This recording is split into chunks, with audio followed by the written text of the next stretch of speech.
এই জুমার দিনের মর্যাদাটা আল্লাহ তাআলা সর্বপ্রথম ইহুদিদের দিতে চেয়েছিলেন। কাদেরকে?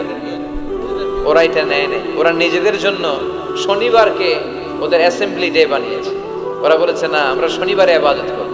এই দিনটা আল্লাহ তাআলা নাসারাদেরকে দিতে চেয়েছে, তারাও নেয় নাই। তারা রবিবারকে তাদের ইবাদতের দিন হিসেবে চুজ করেছে। অবশেষে আল্লাহ তাআলা আমাদেরকে এই দিনটা দিতে চাইলেন, আমরা কোনো কথা ছাড়াই গ্রহণ করলাম আর ধন্য হয়ে গেলাম। জুমার দিনটা আমাদের দিন, গাদান মানে তারপরের দিন শনিবার হচ্ছে ইহুদিদের জন্য, আর রবিবার হচ্ছে খ্রিস্টানদের জন্য। আর আমাদেরকে জুমার দিন দিয়ে খুশি হয়ে গেলেন কে? আবার বিশ্বনবী বললেন, জুমার দিনটা এমন দিন, এই দিনে আল্লাহর পক্ষ থেকে বিশেষ ফেরেশতারা মসজিদের সবগুলো দরজার মধ্যে দাঁড়িয়ে যায় এবং জুমার নামাজের আগ দিয়ে খতিব সাহেব আসার আগ পর্যন্ত লিখতে বসে যায়। কে কে মসজিদে ঢুকে নামগুলো তারা কাউন্ট করে, এন্ট্রি করে। সর্বপ্রথম জুমার সালাত আদায়ের জন্য যে মসজিদে ঢুকে